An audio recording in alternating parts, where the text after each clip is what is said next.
Istanbul merupakan kota terbesar sekaligus terpadat di Turki yang memamerkan keanggunan berkelas di mata dunia sebagai pusat perekonomian negara. Istanbul juga satu-satunya kota yang memiliki lintas benua di dunia ini. Lintas itu dipisahkan Selat Bosporus di antara Laut Marmara dan Laut Hitam. Penduduk di antara selat itu terkenal begitu setia kepada negaranya.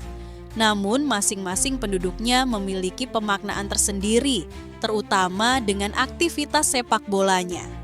Ya, siapa yang tidak tahu derby interkontinental antara Fenerbahce dan Galatasaray lebih dari sekadar permainan? Ini adalah bentrokan benua dan pertempuran antara timur dan barat. Sejatinya ada 3 kesebelasan Istanbul, yakni Besiktas, Fenerbahce, dan Galatasaray, memiliki cerita lebih dari seabad tentang rivalitas. Namun antara Galatasaray dengan Fenerbahce merupakan derby utama di Istanbul dalam persaingan sepak bola Turki. Persaingan antara kedua kesebelasan tersebut memiliki kepentingan simbolis bagi masing-masing. Bagi Fenerbahce maupun Galatasaray, menjuarai Liga Turki tanpa memenangi derby menyisakan sebuah lubang.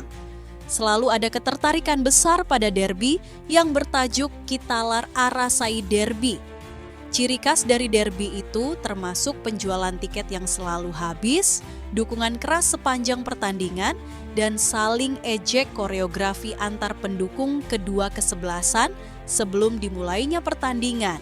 Dentuman drum, bendera maupun poster raksasa, red flare, suar, smoke bomb, bom asap, digunakan untuk diciptakan kemegahan visual dan memberikan tekanan kepada psikologis lawan di lapangan. Kemudian, sayup-sayup terdengar, "Selamat datang di neraka Istanbul." Sebelum lanjut, jangan lupa like, subscribe, dan nyalakan loncengnya dulu ya. Derby interkontinental bukan hanya tontonan bakat di lapangan, tetapi juga memperlihatkan energi yang menggetarkan dan penggemar yang bergairah yang memecah belah bangsa dan menjadikannya pengalaman yang tak terlupakan bagi para pencinta sepak bola. Masalah yang melatar belakangi permusuhan antar dua klub sepak bola yang sudah ada sejak zaman Kesultanan Utsmaniyah itu cukup kompleks. Perang Balkan bukan satu-satunya masalah yang membuat sepak bola Istanbul terpecah. Masalah politik dan ideologi nasional Turki juga menjadi faktor yang tidak dapat dikesampingkan. Kedua klub pada awalnya adalah klub elit. Galatasaray mewakili bangsawan, sementara Fenerbahce mewakili pengusaha. Seiring munculnya gejolak nasionalisme Turki yang dibawa oleh Mustafa Kemal Atatürk, Fenerbahce perlahan menjadi klub yang lebih merakyat dan anti-Ottoman. Baik Fenerbahce dan Galatasaray saling berebut tahta juara Super League sejak 160-an, bahkan sejak masih berkecimpung di liga regional sejak awal 1900-an.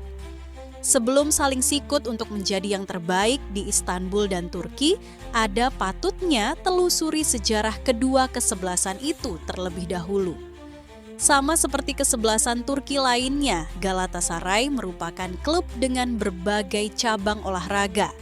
Didirikan pada 30 Oktober 1905 oleh siswa menengah atas bernama Ali Samiyen. Ia juga yang menjadi anggota sekaligus presiden Galatasaray pertama. Awalnya klub itu bernama Galatasaray High School. Galatasaray sendiri berarti Istana Galata, Galata Palace. Galata sendiri merupakan nama daerah di Istanbul yang terletak di pantai utara Golden Horn. Sementara Galata berasal dari Galatai yang disebut-sebut orang-orang Yunani. Galatai atau Gauls yang merupakan salah satu nama dari suku Celtic yang diperkirakan pernah menetap di Istanbul dahulu. Sementara Fenerbahce didirikan 2 tahun setelah Galatasaray, tepatnya pada 3 Mei 1907.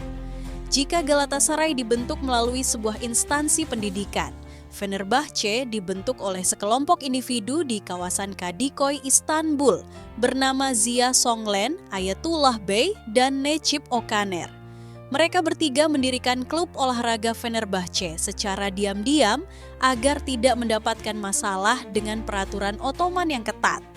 Sebab pada waktu itu dilarang mendirikan klub olahraga oleh kolektivitas masyarakat karena bisa dianggap sebagai pemberontakan. Barulah 1 tahun kemudian Fenerbahce bisa lebih leluasa karena adanya Undang-Undang Reformasi pada 1908. Saat itu undang-undang memperbaharui aturannya bahwa semua klub olahraga termasuk sepak bola harus mendaftarkan diri secara legal. Kemudian Fenerbahce bergabung dengan Istanbul Football League 1909 dan menempati peringkat 5 pada akhir musim. Fenerbahce baru mendapatkan gelar perdananya pada Istanbul Football League 1911/1019. Sementara permusuhan antara Fenerbahce dengan Galatasaray dimulai pada 23 Februari 1934. Waktu itu keduanya bertemu pada pertandingan persahabatan, namun berubah menjadi kerusuhan sehingga laga dibatalkan. Panasnya tensi pertandingan persahabatan itu bisa dikatakan wajar, mengingat Fenerbahce dan Galatasaray saling bersaing berebut kejuaraan regional Istanbul Football League. Sampai liga itu beralih menjadi Super League pada 1959, kedua kesebelasan tersebut sama-sama mengoleksi 15 gelar Istanbul Football League. Bahkan sampai Super League digelar sampai sekarang, perbedaan raihan juara Fenerbahce dengan Galatasaray begitu tipis.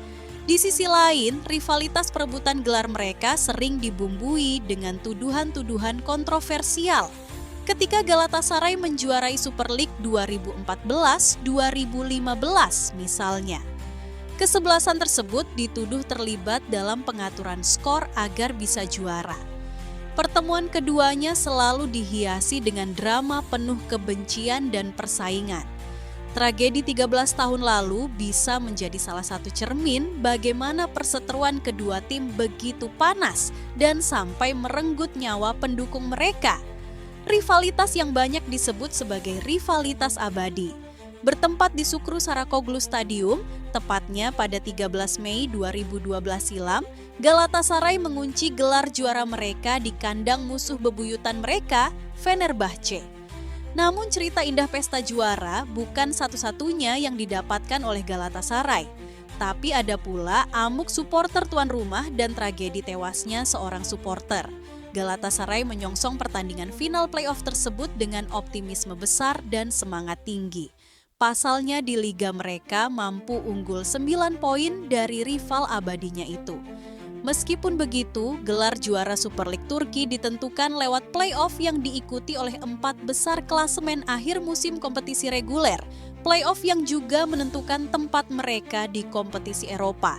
Galatasaray yang dilatih Fatih Terim saat itu bermain dengan semangat tinggi.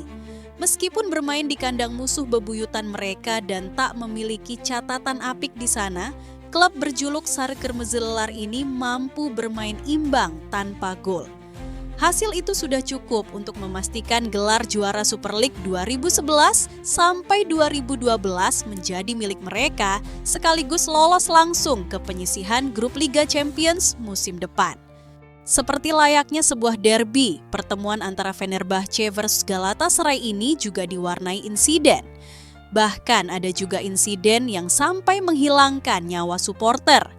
Begitu pertandingan berakhir dan Galatasaray dipastikan menjadi juara setelah bermain imbang melawan tuan rumah Fenerbahce, kerusuhan pecah. Amuk massa yang didominasi supporter tuan rumah tak terelakkan.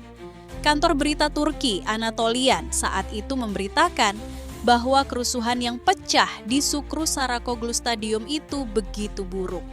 Tercatat ada 36 orang menderita luka-luka dan 59 orang lainnya ditangkap akibat bentrokan supporter dengan polisi di sana.